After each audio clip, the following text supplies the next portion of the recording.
Hey folks, welcome to verifiedinvesting.com. My name is Gareth Soloway, Chief Market Strategist here. Now in today's video, we're going to take a different angle here. So while everyone else is focused on the semiconductors, which have gone up incredible amounts, like literally 150% in the last 5 weeks, Micron, SanDisk, I mean, you could go on and on. Intel's another great example.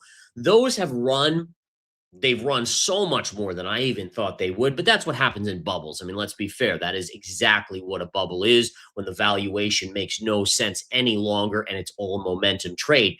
But for those investors out there that don't want to jump in at the highs, there are opportunities here that are at their 52-week or decade lows that pay a big dividend.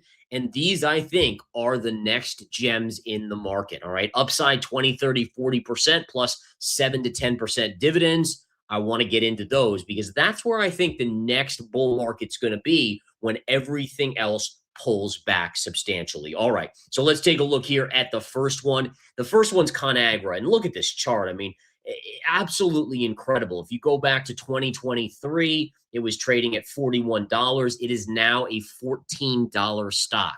All right. So an incredible drop. Even just from the highs of February, it's dropped from $20 down to today's low of around $14. So we know it's discounted. The question is why?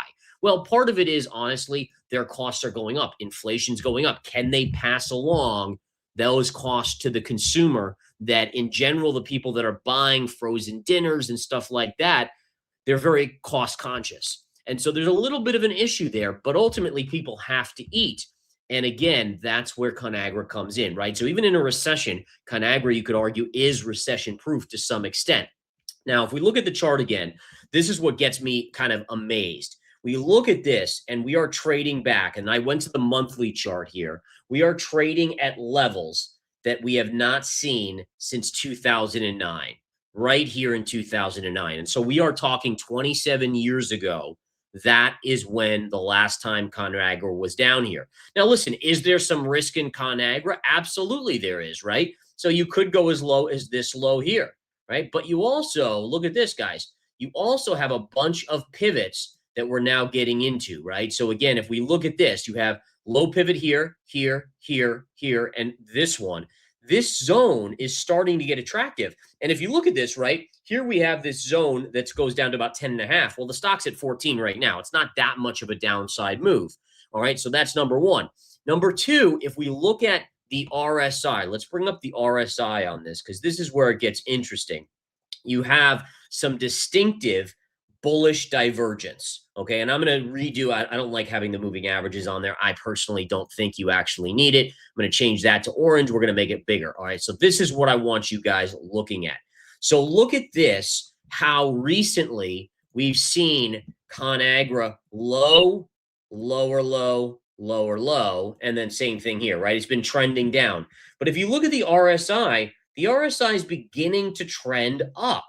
And that's what we call a positive divergence on the RSI. And it does get my attention absolutely here. So we have positive divergence. We have a major technical support. We have a stock that's been beaten up, overly beaten up for a long period of time. They're profitable.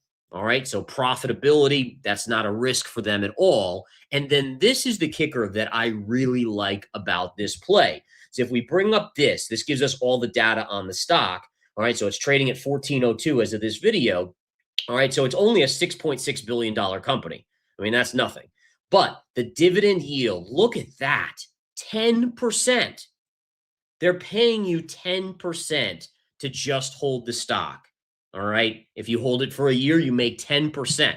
Even if the stock doesn't move, you still make 10%. Where else are you getting that type of potential return? Now, let's just say the stock goes down. It goes down 10%. So that would be a drop of $1.40.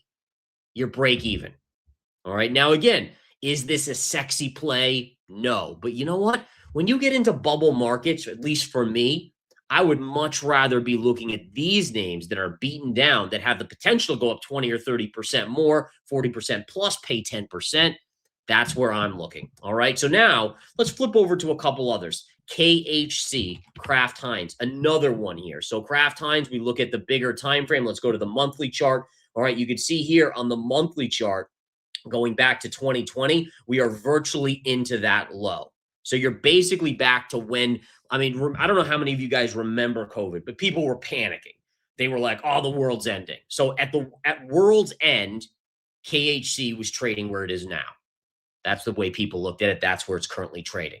All right. So you look at this and you say, okay, so look at this, how, again, we're starting to see a flat lining on the monthly RSI. It's flat, but it's been trending down. So that's a positive divergence. We flip over to this chart and you absolutely are starting to see that same thing. And then that's the weekly. And then we go to the daily and holy cow, here's where, again, it gets very interesting. You've got a little bit of a cup and maybe handle pattern forming here on this with a nice little lift up in the RSI, relative strength starting to show up on the RSI. There's no positive divergence here on this one. But again, look at the cup and the handle, and again, upside. And then, of course, lastly, guys, we go to this. It pays a 7.1% dividend.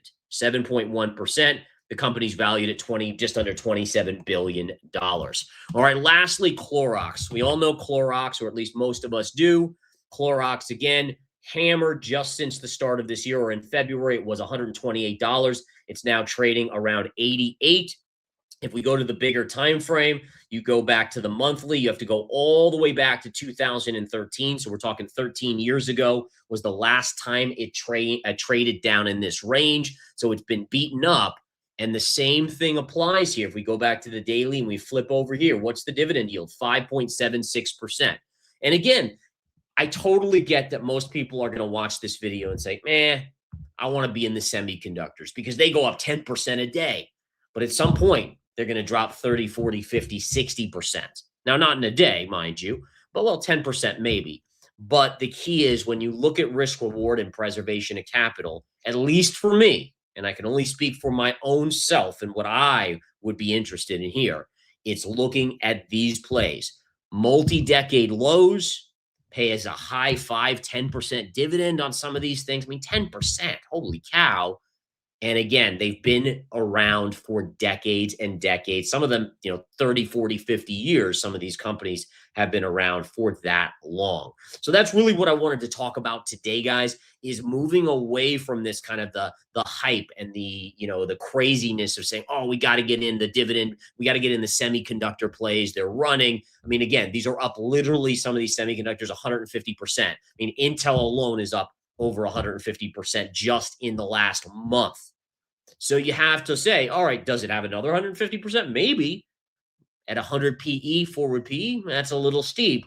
Or do you look for stocks that are at 5 or 10 PE ratios that have a dividend, like I said, that are at multi-decade lows?